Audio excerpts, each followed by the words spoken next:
So this is a recording of a presentation that was given at the last Blue Sky membership meeting on October 3rd. A couple of members asked if I was planning on making a recording or putting up the slide deck on the website, and so I've decided to make a recording since it doesn't lend itself very well to a slide deck presentation. And anyways, the presentation came together for a few reasons. First of all, when we got the new Lean Assist feature on the Skylane, I was determined to learn how to use it, kind of unsuccessfully. Then last summer, I was convinced too that we could save fuel and money for the club. And as you know, with the help of Tomas and Paul and Tom, we were able to reformat the performance charts and place them in the cockpit of each plane. And then at that point, I kind of took a deep dive on the subject of leaning. And then when we were out at Oshkosh, I attended a couple seminars on the subject. And finally, after returning, I continued that sort of self-education. And what I put together is a somewhat simplified review and methodology for leaning our engines. We can save fuel at the same time that we're treating our engines better. Now, some of this may seem elementary, but it's good to review the concept and good to look closely at the information that's available out there. So here's a hypothetical plot of your EGT, and this is obviously peak. The chart shows more fuel to the right and less fuel to the left. Peak EGT is a stoichiometric mixture, which is the perfect ratio of fuel to air.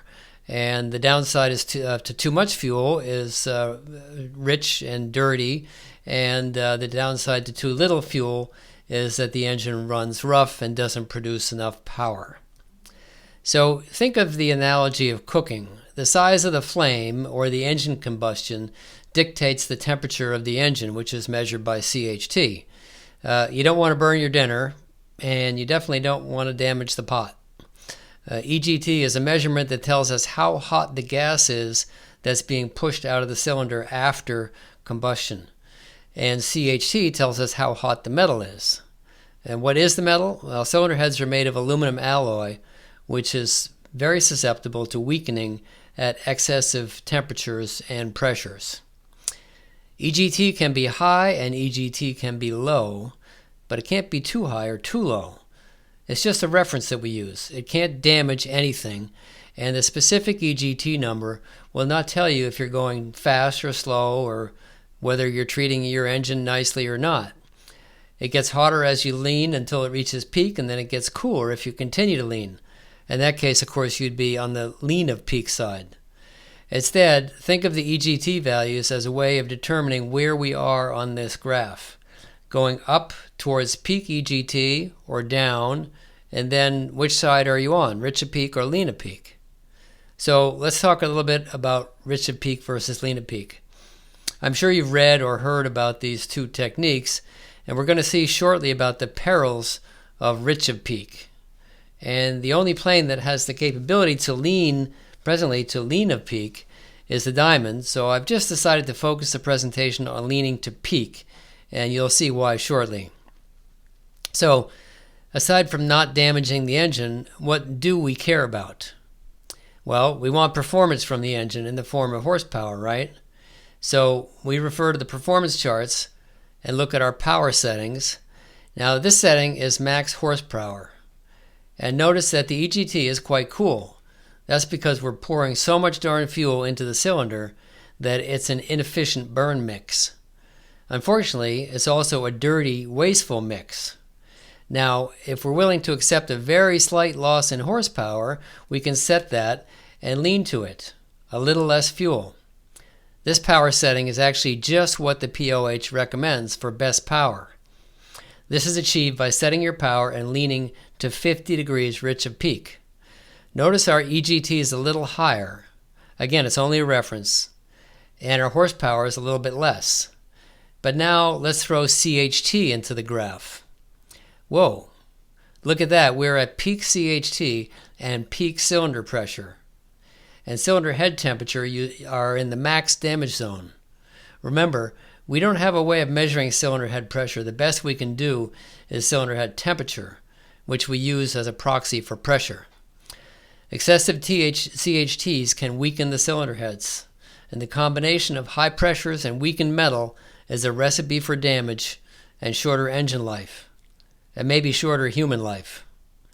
And not only is the power setting causing excessive pressure in the cylinders and aging the metal, its excessive fuel flow is fouling the plugs and valve stems with the unburned products of incomplete combustion, because we're pouring in excess fuel way above the ideal stoichiometric mixture.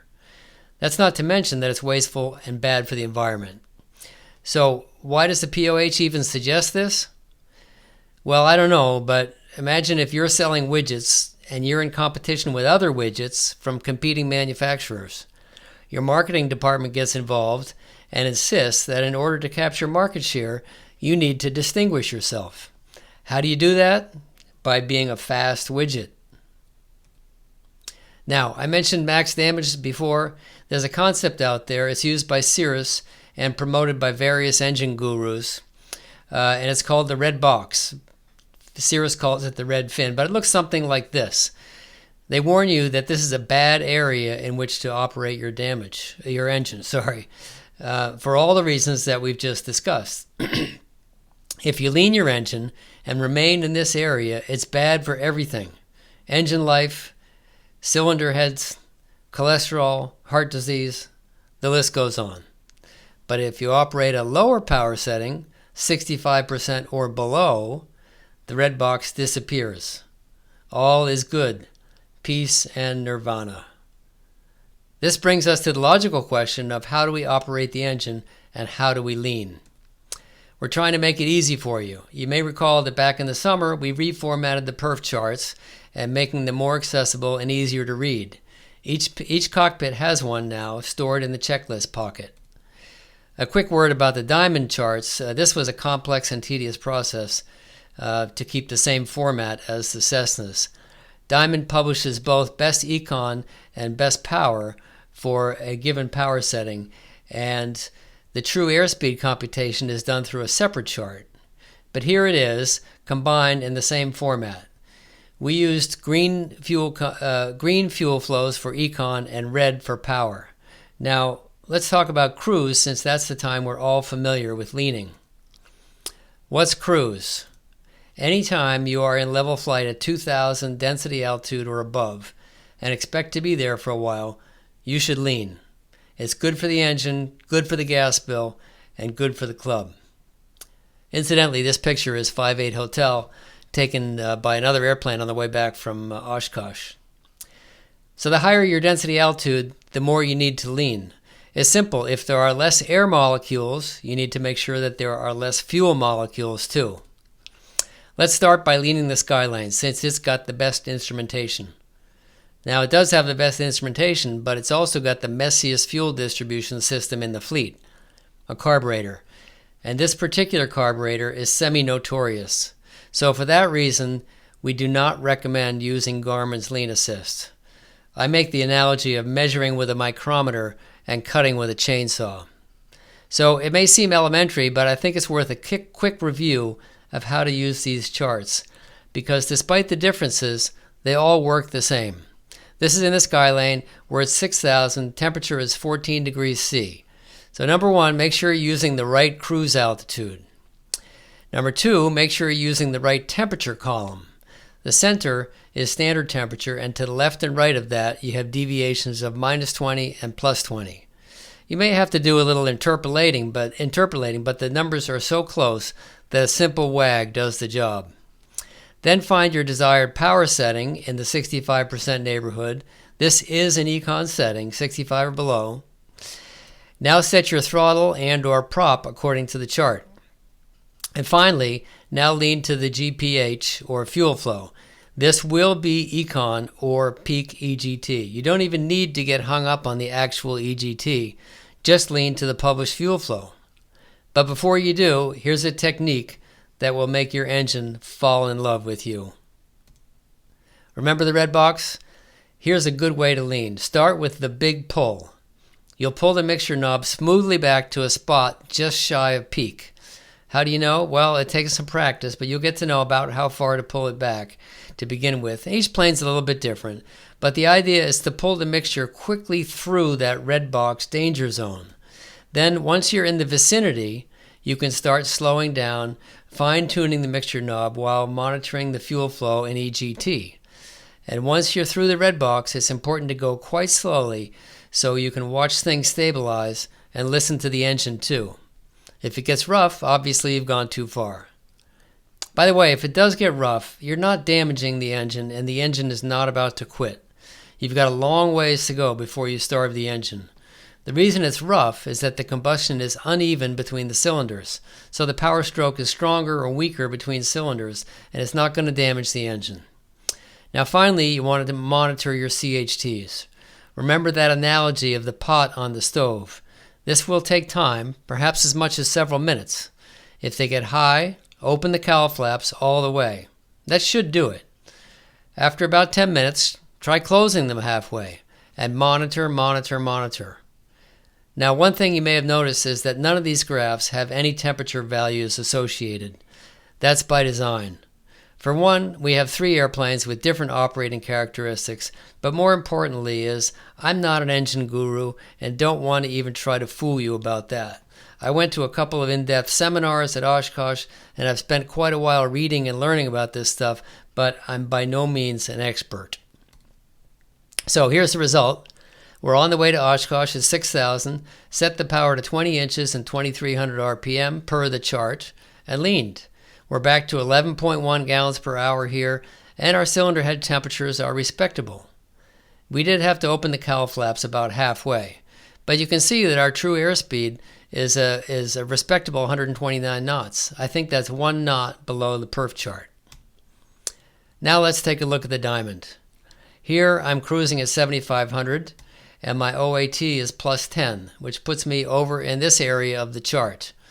I'm looking for a 65% econ power setting, and that's where I'll find my fuel flow too. Now, remember the Diamond advertises both econ fuel flow in green and power fuel flow in red.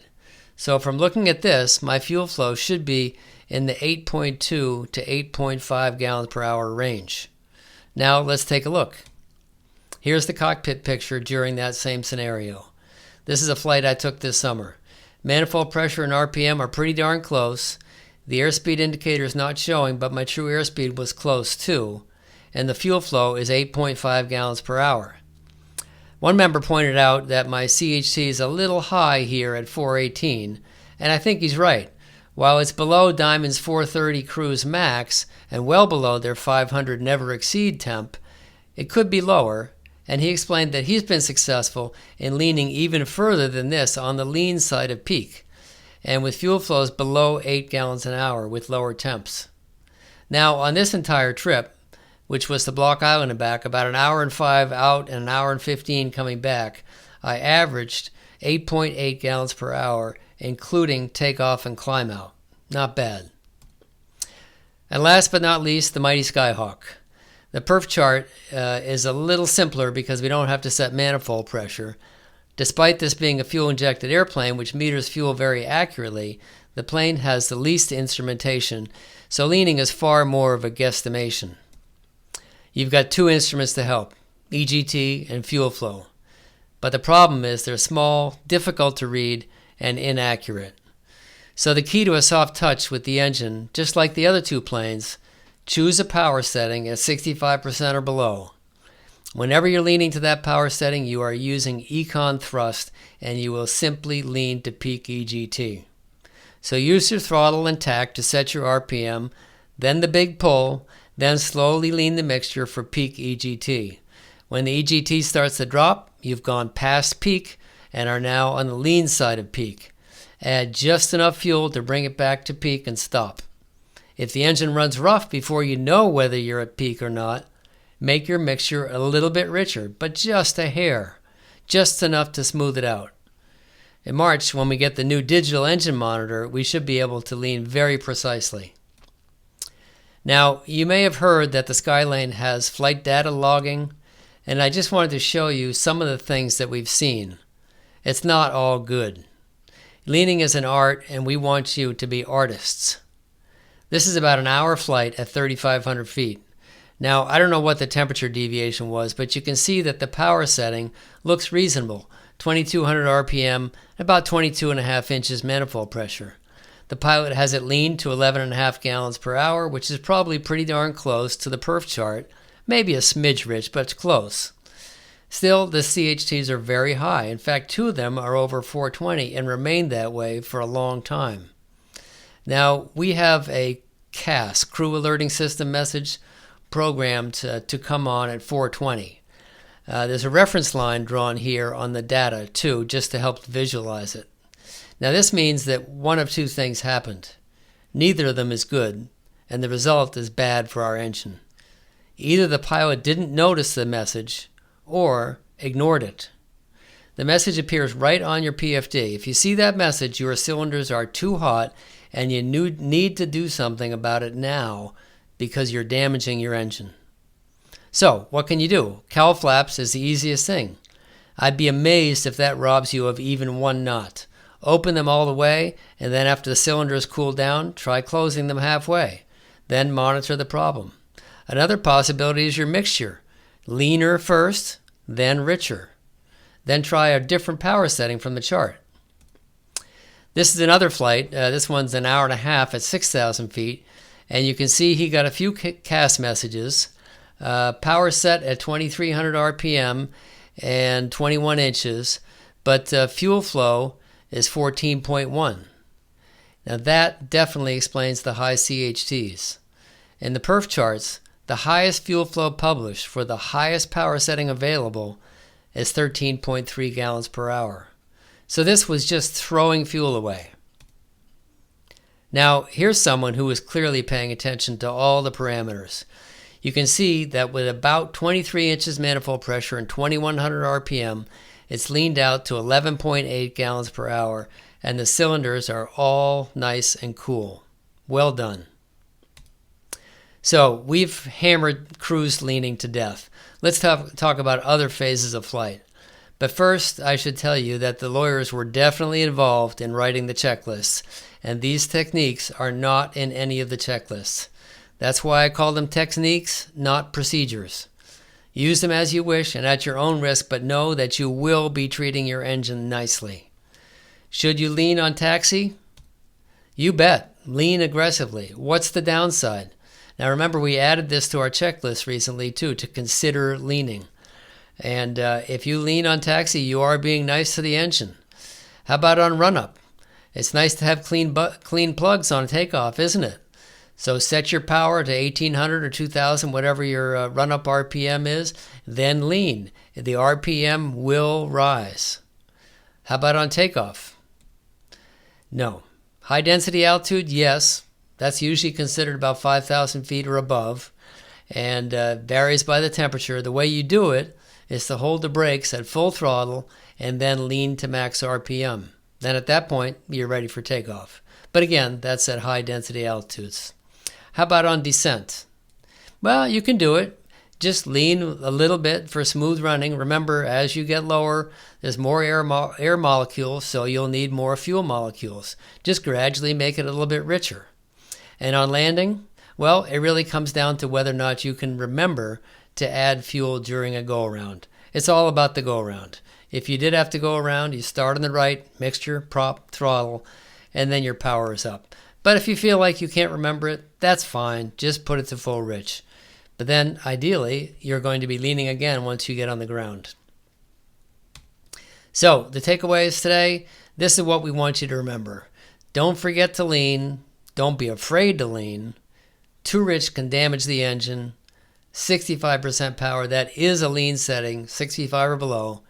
And lean to the chart, or peak, and watch for CHTs. That's it. Thanks for watching.